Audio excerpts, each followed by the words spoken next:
Hello, ladies and gentlemen. Once again, we have a Chair League cast for you from the Pro Division. Tonight we have Ganks or Us versus Drop Dead Gorgeous. Ganks or Us are 0-2, and Drop Dead Gorgeous are 2-4 in the Pro Division this season so far. So we sent out the draft links and we'll get them on the way. Just a reminder, I have an extra life campaign going on that'll take place on November 5th. It's all for a good cause. Type !extra life into the chat if you want the bot to give you the link to this page, and you can check out all the donation incentives. Any help would be appreciated, spreading the word or otherwise just tuning in on the day of. Okay, so we are checking out this fancy new draft overlay that Super Jova, the creator of Chair League, has been working hard to build for us, and look at how nice it looks. This is great. This looks way better than Top Drafter. Even my 8-year-old was saying that the Top Drafter interface was quite poor looking, so glad we have a new one now, and it looks quite nice. Okay, so Drop Dead Gorgeous, this is a best of 3, so Drop Dead Gorgeous has the first map pick, and they picked Tomb of the Spider Queen. Ganks or Us, of course, ends up with the first band and first pick. They're spending a lot of time though, so I wonder if they know what's going on.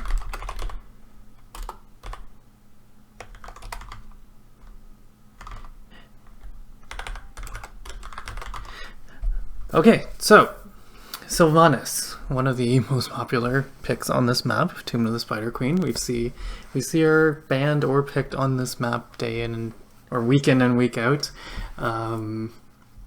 Just a power pusher with those tomb spiders, and on top of that, just really much easier to get damage done with the boss. There can be the occasional stall on this map where you don't have a win condition other than the boss, essentially, because the spiders aren't good at securing core by themselves.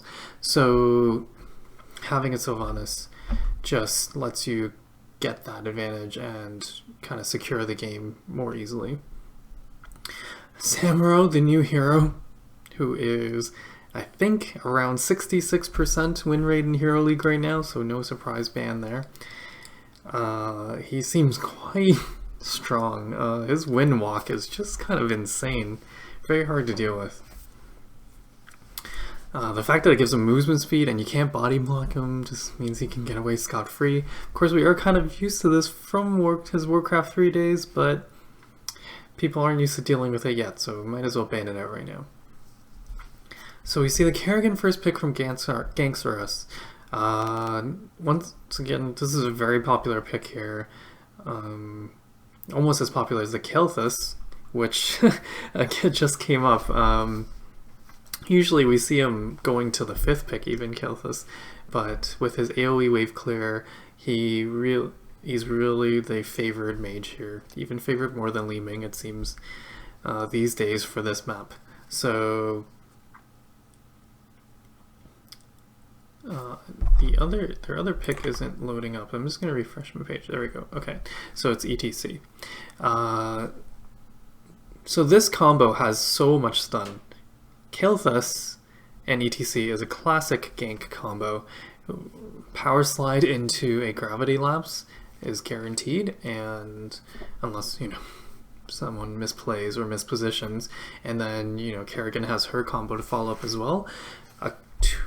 All of these are also AoE stuns, 2 of them in a line. So, oh man, this is such a strong combo, and you can see that this is a great response to the Chen, because Chen needs to drink uninterrupted to get full value. If he's constantly interrupted by these stuns that Ganks or Us has picked, then he's gonna have a hard time. Malfurion has been the healer of choice since his buffs, and even though he got nerfed a bit recently, he's still very strong.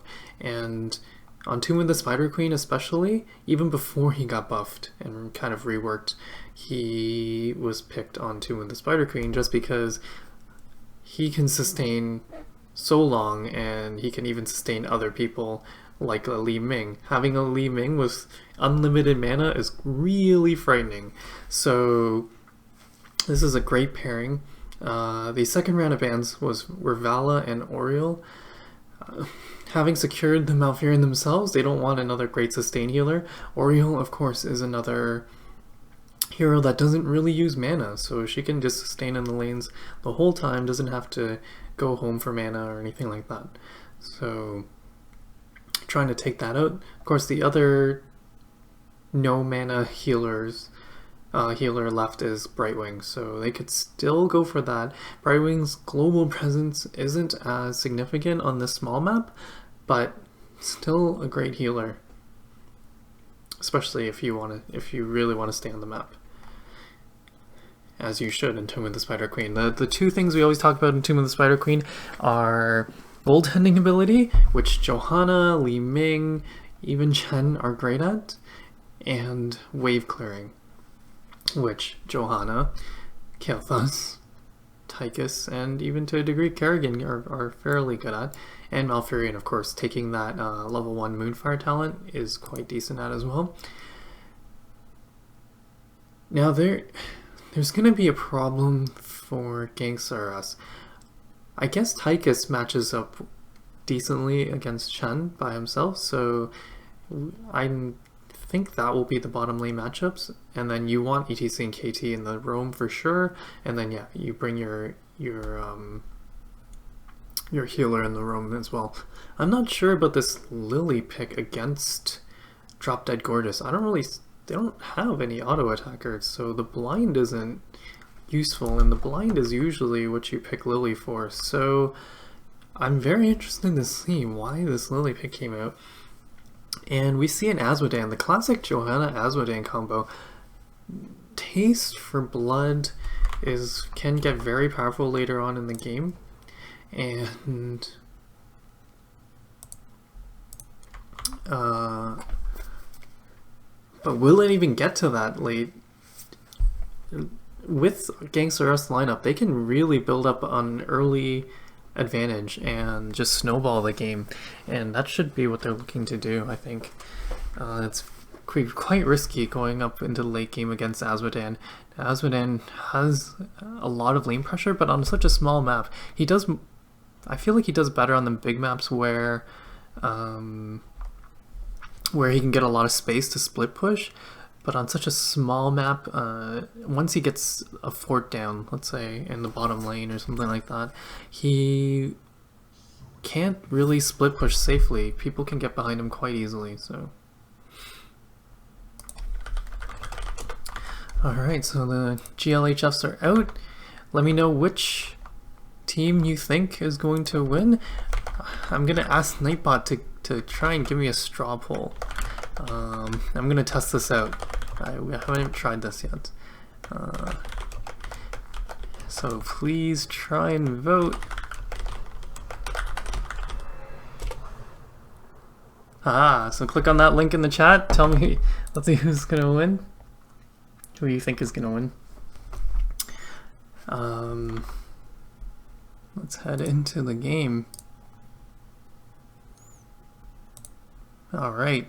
So very exciting. Once again, this is Cherry League Season 3 Pro Division cast, our Pro Division series. Pro Division series. It's a best of 3 between Ganks R Us and Drop Dead.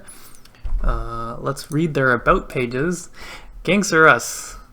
About. Oh, these both have very short ones. Okay, so Ganks R Us says, "Here for fun," and Ganks. Short and to the point. And for Drop Dead Gorgeous, they have a much more worrying description of sexual and violent. Alright.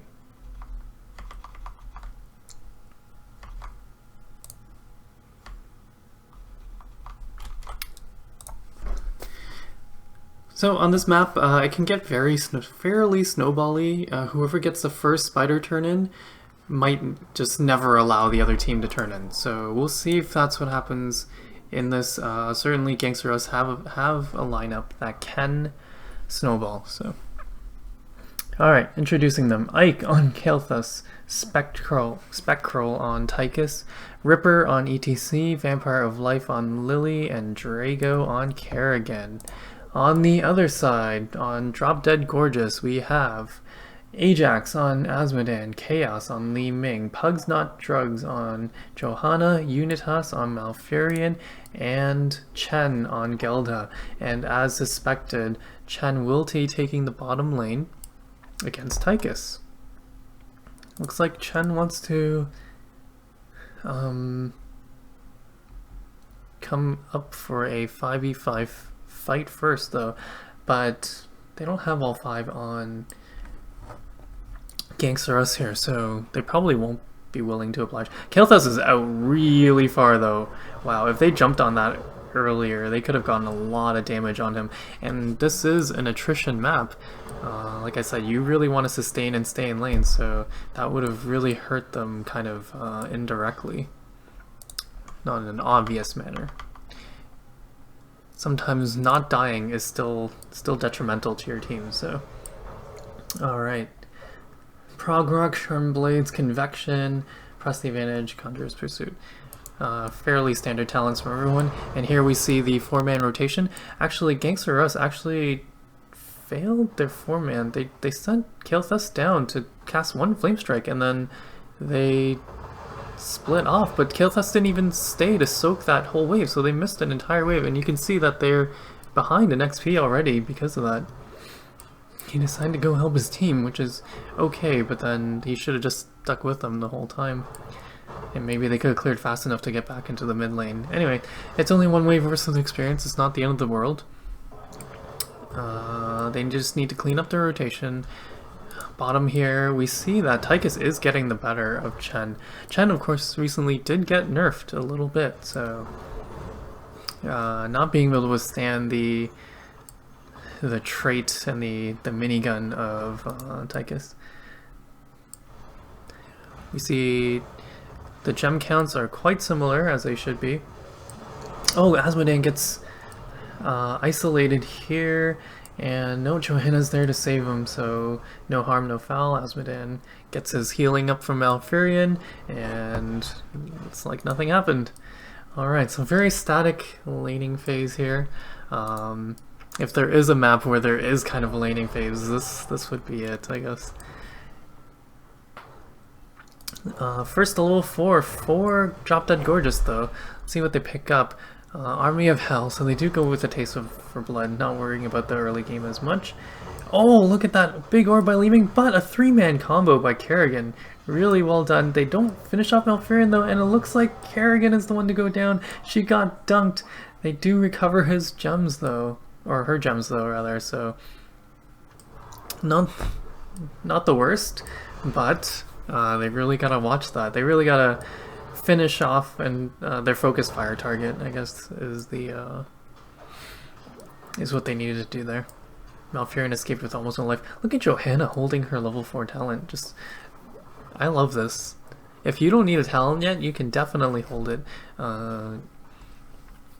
She takes the Laws of Hope to, of course, like Malfurion does not have burst heals. His big weakness is burst damage. So Laws of Hope helps Johanna survive a lot until Malfurion can get his cooldown up and buys time for his heal over time to work. And then Dominance for Li Ming. Deadly Strike for Chen. Versatile on Malfurion. He really doesn't want his Li Ming running out of mana ever, so he just goes for a double innervate build. I don't think I've seen that yet. Back down here, it looks like Chen has evened up the lane advantage. I didn't see whether Tychus kind of just overstepped a bit, maybe going for more pressure when he shouldn't have, or Chen maybe backed off and came back. I actually was not paying attention to the bottom lane at all. But now Chen is right at their wall. The red team did get a turn in though. And, oh, is Chen in trouble here? He is. He's gonna go down right as the spider phase. We see this so often. And this is something you really have to be careful of, especially on this map. Because wasting, like dying at the beginning of a spider phase, means you probably wasted it for your team, and that is a full, 50 gems, 55 gems, whatever it is, spider thoraxes that you've just wasted for your team. Now, they did the smart thing and pushed the entire opposite lane, seeing that the entire Ganks squad were bottom, so they're still going to get a fort, which is great. That is, that is more than usual value if they get it. Will they get it though? It looks like they should, maybe? Yeah, they will. Okay, and they are already pressuring bottom. Tychus, better be careful. Ooh, he merely manages to make it to the safety of his wall. So, the first turn-in yields a fort for Drop Dead Gorgeous, and that really helps them in the race to 10. You see they're about a full level ahead. Their rotations were slightly cleaner, and this is paying off.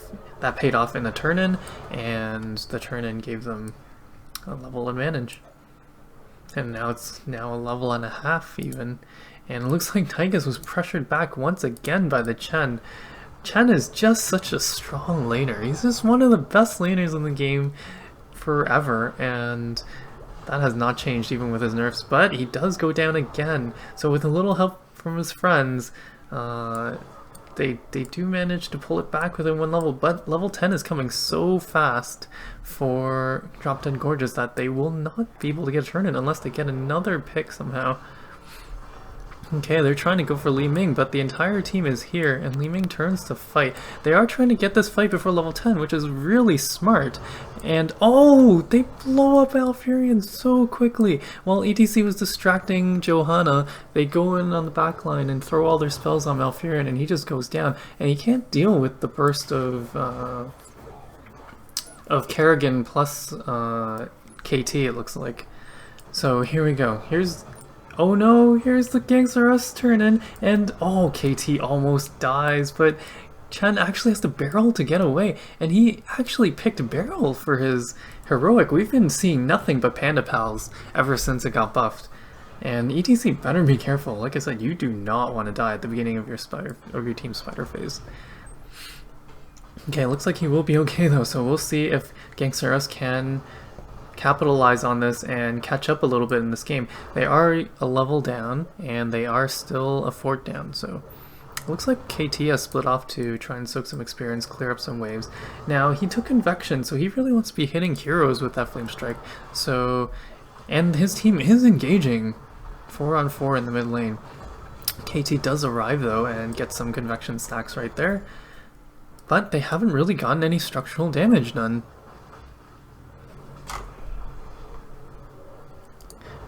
Alright, so it looks like they cleared up a lane already, and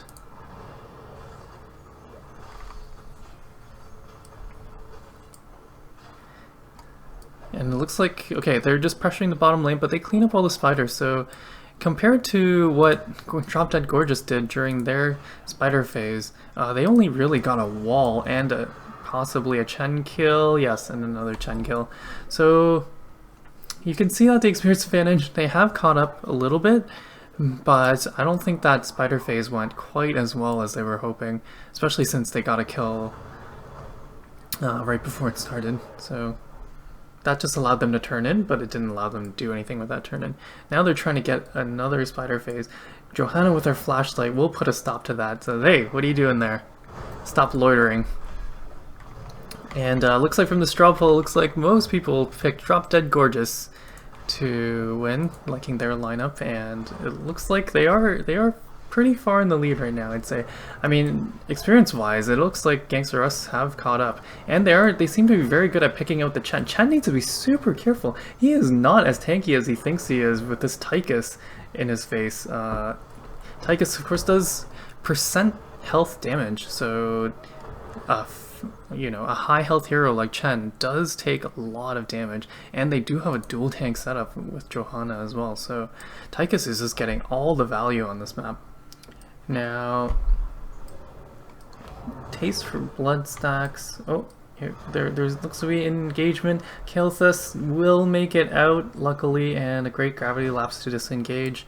Looks like they're actually pushing bottom, Gangster Us are, and they should get this fort. We see that, oh, actually, their top lane is pushed so far back, unfortunately, for Ganks.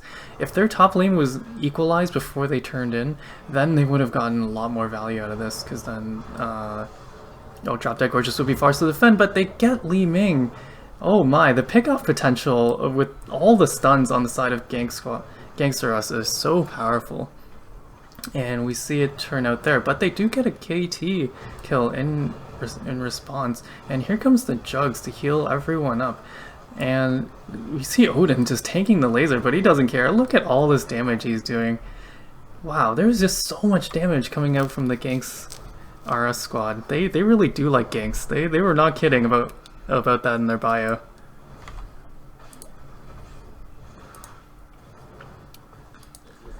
And they finally do get a fort, and it looks like they're going to get bottom fort as well. So suddenly, they're going to equalize the talent advantage, and basically the XP advantage is erased, and they're actually taking the lead in the structure damage. Although barely. I mean, this fort is not long for this world, but can Drop Dead Gorgeous get a turn in now? What is their plan to get a turn in? Their pickoff lineup is not as good as Ganks. So trying to get a pick before a turn in is very... Oh, nice dodge by the Li Ming there. Dodging the stun by ETC and then dodging the Kerrigan stun as well. That puts them in such a terrible position. Ganks RS. Oh, they had to go into this narrow choke to try to get the Li Ming. Almost even baited, but that was a very quick reaction from the Li Ming there. That was a great dodge. Drop Dead Gorgeous chaos. Oh, what plays. And now they just go right into the boss. They kill 4, regain their entire level of XP advantage that they had beforehand, and... well, this should be a free boss. I don't see them coming back in time to contesting Gangster Us. They were just too eager for that kill. Once ETC misses his power slide, they could have just disengaged and called it off, but they got so tunnel visioned, and I don't even blame them. This is a thing that happens, you know, in pubs all the time. You see that people just want to fight. They want to fight, and they can't make the decision to disengage quickly enough, so... Oh, that was a nice stun set up by the Kerrigan. It seems like this Kerrigan player is quite familiar with Kerrigan. I've seen her just hit almost all her combos, except for some nice dodging by the opponent, of course. Oh my god, that taste for blood must be stacking up, because wow, that damage on the KT there.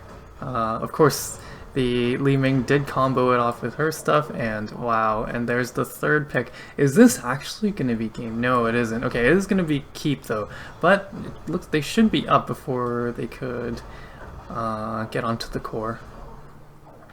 Well, it looks like they might push for it though. This could be risky. I think it was last week or 2 weeks ago, we saw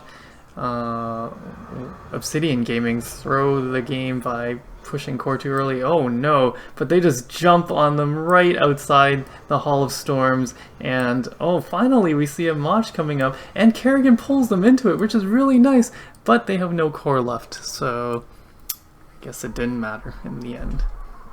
And we see the Pumpkin King guy, the Headless Horseman, that's what he was. I play World of Warcraft.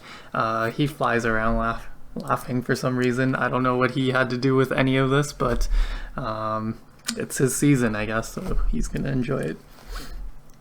Okay, wow. So after fighting so hard to come back into the game with some nice ganks, Gangster Us just threw it away in one play. In that one play where they tried so hard to get the Li Ming, and they put themselves into this little choke and set themselves up for a big route into you know, Dunk and the Li Ming combos, and Johanna kept them there, and then, you know, all that stuff happened. And Wow, that just turned around in a hurry. The No Death Club, we see Johanna and Asmodan. Johanna, not as impressive, of course, being a tank with an unstoppable trait, but Asmodan, very nice. A lot of times you can get too caught up in the pushing by yourself, or of course I guess he was in the 4-man rotation, so he was kept quite safe, but you know, he has no escape even despite his high health pool, and Tychus shreds that health pool, so well positioned by the Asmodan, backing up when you need to. Gonna leave the talents up, and I need to coordinate with the team for the next game, so I will put up the break screen. I'm probably not going to go anywhere though, and we'll be back very shortly.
Hello and welcome back to Game 2 of Ganks vs. Drop Dead Gorgeous. I'm Dualistic.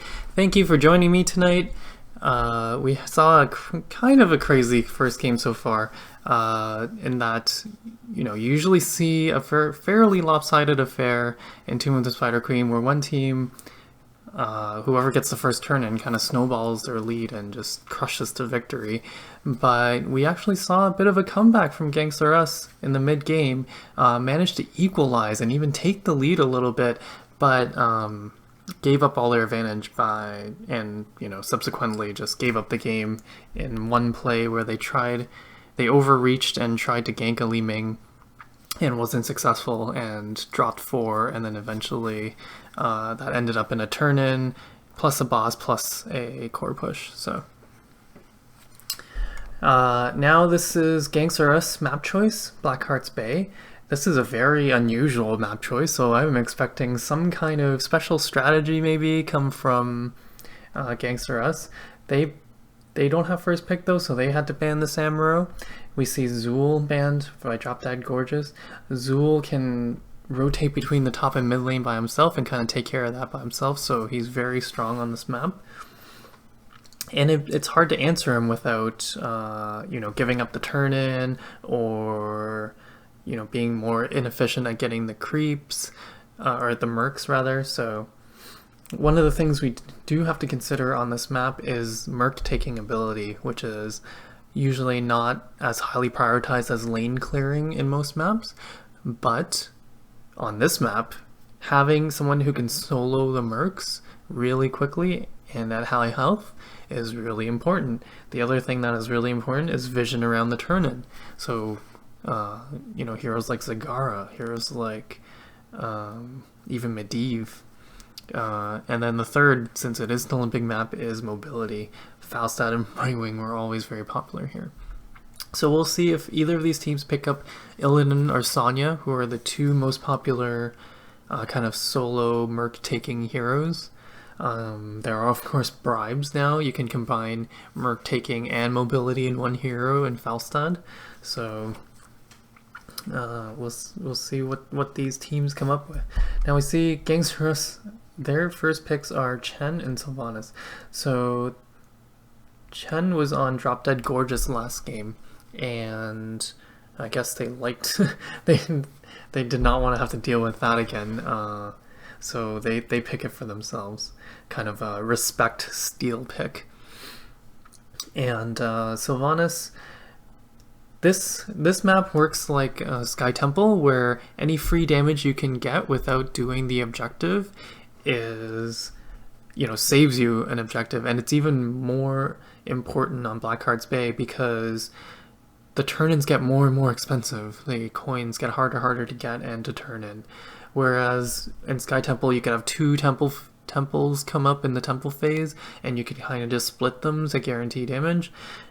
Here, you have to fight at the turn-in, so it is much more dangerous to try and get another turn-in. So having someone like Sylvanas, where you can just pressure the lanes, get some free structure damage, is really valuable. Now, talking about the Drop Dead Gorgeous side, we see Malfurion, Johanna, Illidan, 2 of the heroes they got in the last game, so they're clearly very comfortable and proficient with these 2 heroes, Malfurion and Johanna.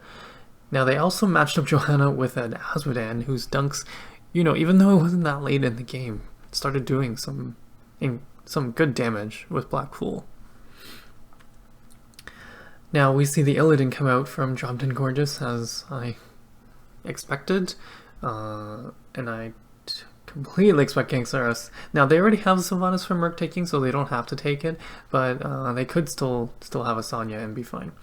And the other consideration for Illidan, I mean, Metamorph is the better or more commonly seen heroic, but on a big map like this, the hunt isn't terrible. We'll see if he takes that. So they remove ETC from Ganks. Ganks did pilot that ETC quite well last game, setting up a lot of ganks and important ganks, and that's how they got back into the game. They made some very important ganks, let themselves turn in, catch up in experience, caught up in the fort experience as well, or the fort damage as well.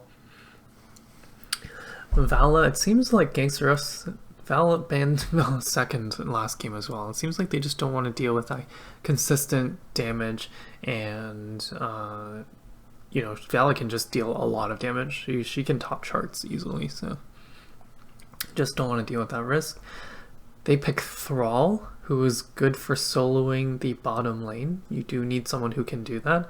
On Drop Dead Gorgeous' side, they can use Illidan at the beginning, but he's going to have to go and take Merc Camp, so who's going to be the solo laner after that?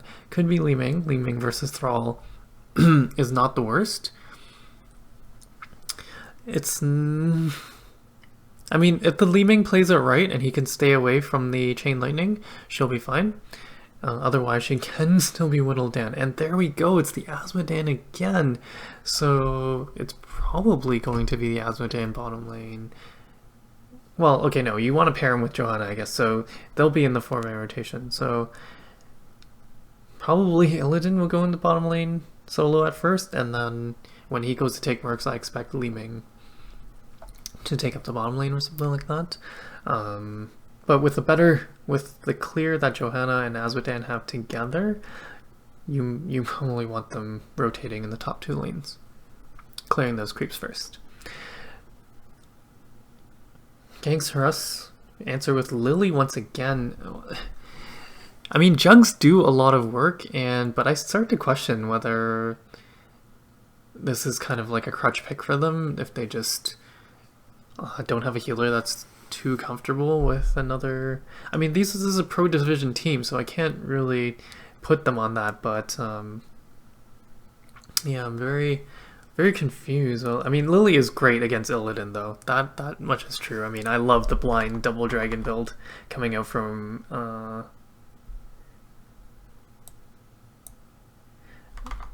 Lily against an Illidan, especially, but you know, Jugs is fine too. But the blind, what's important is that she skills the blind so that you can blind him when he comes in. Hopefully after he uses the metamorph, so he can't just metamorph it off. But, and here we see Zingara for the vision around the turn-in, for domination of the bottom lane. Zingara is, you know, we've seen her kind of phased out of the meta, but on this map, she's probably still the queen, pun optional, because of the vision she gives with her creep tumors, and because she's a fairly strong laner. Now, she's not... She loses to some people one-on-one now, whereas before she just didn't lose at all. So I'm not really familiar. We don't see too many Zingara anymore, so I'm not really familiar with her one-on-one matchups anymore. She can still beat Li Ming one-on-one, for example, and she can beat...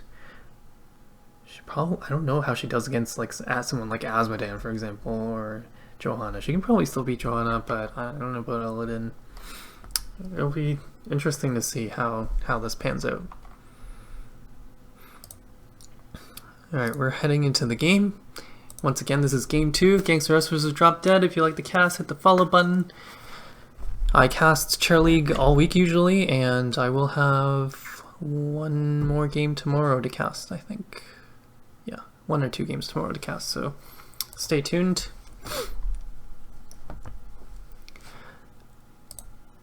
Let me know in chat which lineup you like better, which team you think has got this on Blackheart's Bay. I know you probably haven't seen much Blackheart's Bay since it's been taken out of the rotation either, so hard to remember what comps are good or looks like. So alright, we see Ripper on Chen, Draco on Thrall, Vampire of Life once again on Lily, Ike on Sylvanas, and Spectral on Zingara.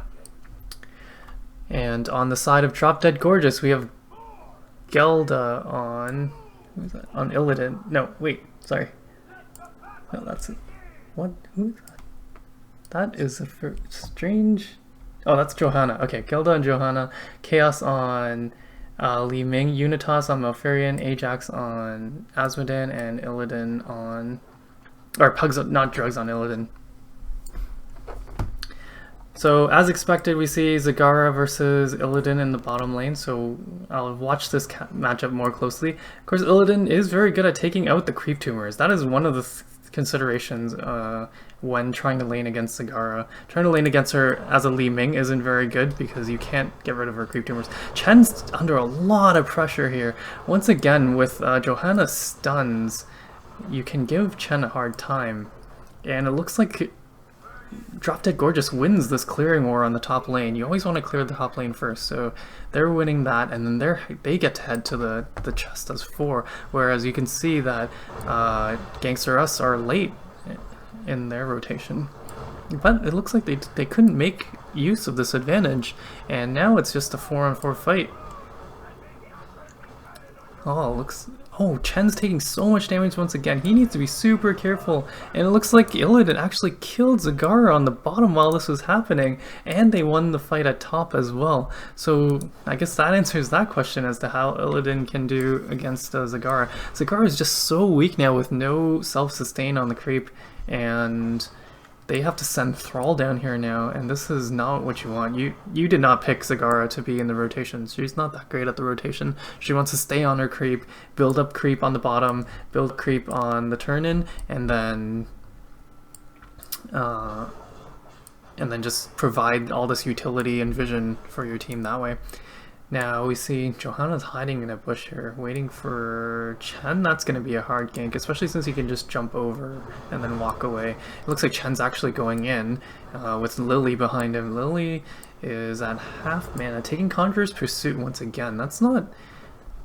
I don't know, when I play Lily, I don't take Conjurer's Pursuit. She does not have that much mana problems, I find, so... But, I mean, this person is obviously very well versed in Lily. It seems to be what they pick for her, so I'm not going to question it for now. But, you know, Gale Force against Illidan. You want the blind build? Come on. Blind Double Dragon. Do it. Okay, anyway. Okay, so you see Illidan has started the Merc taking, and they bring Li Ming down here as predicted. Okay. So, Drop Dead Gorgeous and we're on the same page. And they continue their 3-man location. You can see that they have no one from Gangster Us taking Mercs though, and as a result, look at this 9 coins turned in by Illidan, and Illidan's starting to invade their side, invade their camps. No one's seeing that. Everybody's top. This is very smart. He knows he's safe to do this for now. They still see everybody in lane, and they don't even suspect that Illidan would be so bold to come take this, and well, they're going to be very surprised and shocked and dismayed when this happens. Okay, are there any unusual talents taken? Elusive Brawler once again taken by the Chen. Once again, this is a Chen that's being played on the opposite side, and it looks like the level 1 talent at least is similar, so that makes me think Elusive Brawler is probably a pretty good pick at level 1. I'm not a Chen player, so I do not know which is good for him. I should probably get my act together and try and play him though. I haven't played him since the rework, so. And you see Illidan's just doing a lot of work, getting all these coins. He turned in all 10 for his team, I think, so. Li Ming is getting pressured back though. You see, before Calamity, she can't clear the creep, so she's having a lot of trouble. She does have Calamity now, but she's already too low to try and aggressively take out that creep. She needs one person to help pressure Zagara away from this bottom lane for a second, so that she can spend like, 10 seconds clearing up these creep tumors, then she'll be fine. Okay, so here's another fight over the chest. We see Li Ming has a good position blocking bottom, but she'll have to run away from the Hydralisk for a little while. And on the top side, it looks like Gangsterus, looks like Sylvanas being so pressured. Illidan just sticks on her so quickly, but it looks like Johanna gets taken down. This will only get more dangerous for her as Thrall gets levels and gets Giant Killer. Oh my goodness, they actually win this fight. Illidan went too far by himself and away from the help of his team. Of course, Asmodan can't really get in there. and neither can Malfurion. He just has to stay behind, so you know, if Illidan wants to heal, he has to go back to Malfurion, not the other way around. Looks like Li Ming does pick up all 5 coins at the bottom, and Asmodan still has 8, having picked up some of Illidan's coins. Thrall is trying to get a turn in there. It's not enough though, and nobody's protecting him. Oh, Johanna misses the punish, allowing Thrall to get 7 coins there. Oh no. I guess either her flashlight was down or she wanted to save it for when, if Thrall chooses to attack. They do kill him, but his job's done. He turned in his 7 coins. Is Illidan gonna pay the price here? No, Malfurion saves him. Look at how deep their positioning is here though by Drop Dead Gorgeous. I am shocked they did not get punished for this, but unlike last game, Ganks R Us, their lineup is not as good as killing as it was last time, where they had 3 stuns and they could just pick people apart. So alright, so finally they're going to get some camps of their own, and Illidan once again coming to the bottom lane to bully off the Zagara. Poor Zagara, she's not having a good game because of this Illidan. And oh, she just go away. This is the go away button, the hunter killer. Everyone runs away from it. I guess Illidan could take it on, which is part of the problem. He could activate evasion and just go on it and kill it.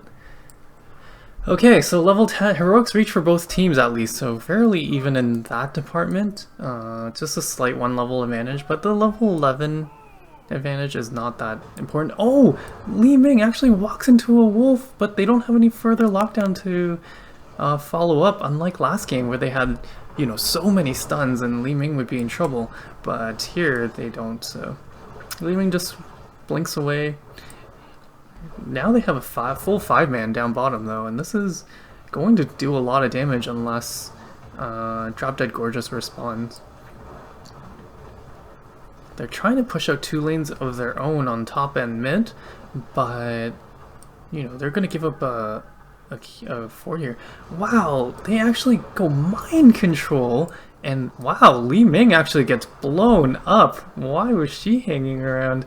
And it looks like Illidan might drop his... No, he's too elusive. They don't have enough stuns for Illidan, and he just gets away with 5 points for nothing. And looks like they're actually going on the keep wall up here, so they're gonna have to back off. Ganks R Us has to, at least. Looks like they're choosing to stay to do this. Oh, okay. Looks like Drop Dead Gorgeous actually backed off. They didn't have to, unbeknownst to them, I guess. They just saw everyone disappear off the map, so they played it safe, but they actually could have just pressured that wall. And without the ganking ability, and they don't really have the best chase either. I mean, Chen is great at chasing, and Thrall is so-so at it, but they just didn't want to risk it. But they could have gotten some free damage on that top wall since Ganks R Us chose to take the bottom marks. Li Ming, oh my goodness. Li Ming gotta be super careful after getting blown up last time, and she does get mind control, but they can't even do a speck of damage to her. That's 1 ult down and wasted, and Illidan is just walking through the entire other team. Goodness.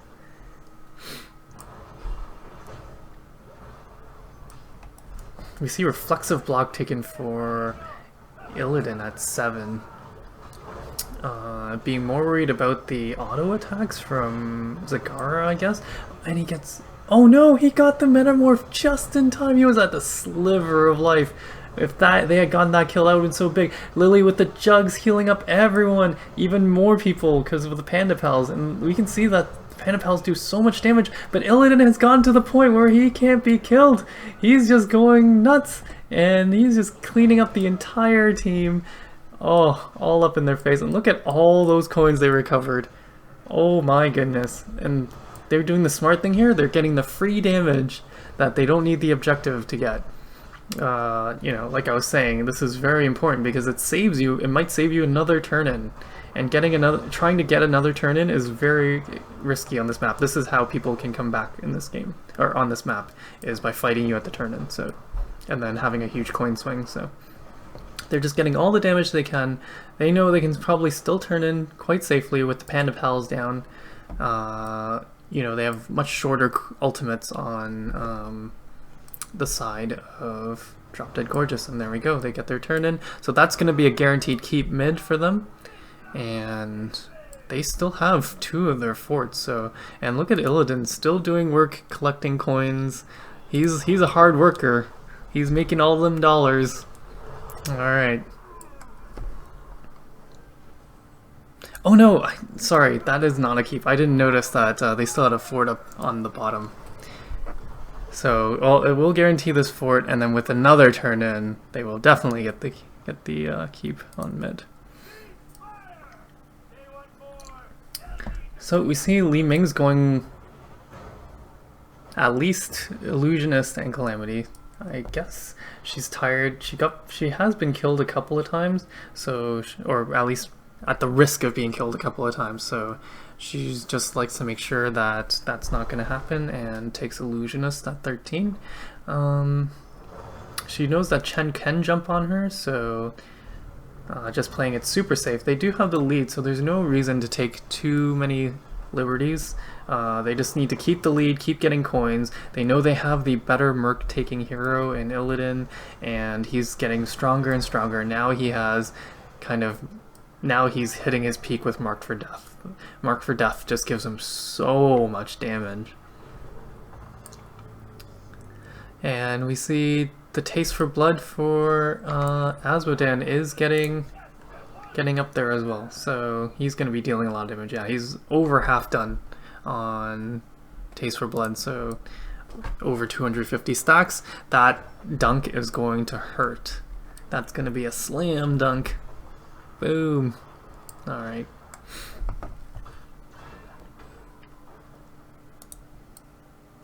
And then what else we got at level 16? Demonic Smite, Tenacious Roots. Just locking down opponents for Illidan, making sure they can't chase. I find, yeah, the lack of crowd control on Ganks this game has been a real problem for them. So if, you know, Malfurion lands a route to stop their chasing ability, they really can't chase at all. So they do have pressure point on Chen though, so he can slow someone at a long distance. At least they have that. But they are down the level 16 tier, so they gotta be careful. They're fighting into a fort with a talent down. I'm not sure about this. They didn't catch them unawares either, and Illidan's just going in. They can't kill him. They can't deal with them. They don't have enough crowd control. Oh, there's nothing they can do. Even Lily's blind isn't enough. They do manage to root him with a nice wolf, but that's stacked with the blind, so Illidan wasn't even attacking during the root, or during the blind. And this is a full wipe. Everyone is dead, and this is the game as well. Well played by Drop Dead Gorgeous. Looks like they're gonna go to 3 and 4 in their division, which is the pro division, and Ganks are gonna remain winless. They're gonna drop to 0 and 3. And they're probably going to be at risk of dropping out of the pro division altogether if they're not careful.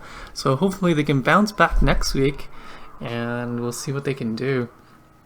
We saw in the first game too with the Spider Queen, their rotations were not clean, despite having like a heavy gank lineup, and then they overchased that one time and kind of gave up the game into the Spider Queen. And then in Blackheart's Bay, I feel like they just got completely outdrafted. We can see why Zagara just doesn't get picked anymore. She just loses the lane so hard to many different heroes. I feel like the Illidan player was really good. Pugs Not Drugs, the captain of Drop Dead Gorgeous. So, you know, he did do well. He did play well. We see him only dying once is pretty great, and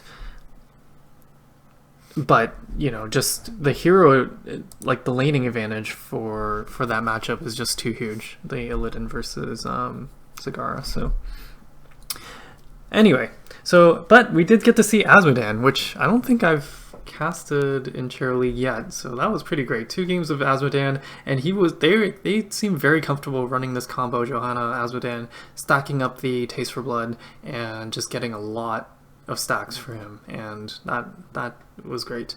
And we see a couple people in the No Deaths Club, Malfurion and Azmodan. This Malfurion has been playing pretty well in both games, and the Azmodan hasn't died this whole series.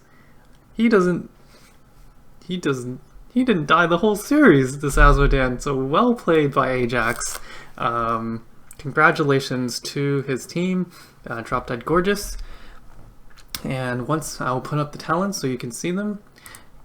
And once again, I'm Dualistic. If you enjoyed the cast, please hit the follow button. I will have more Cherry League action for you later on this week. And thank you for joining me. Thank you for the players for playing. And have a great night, everyone.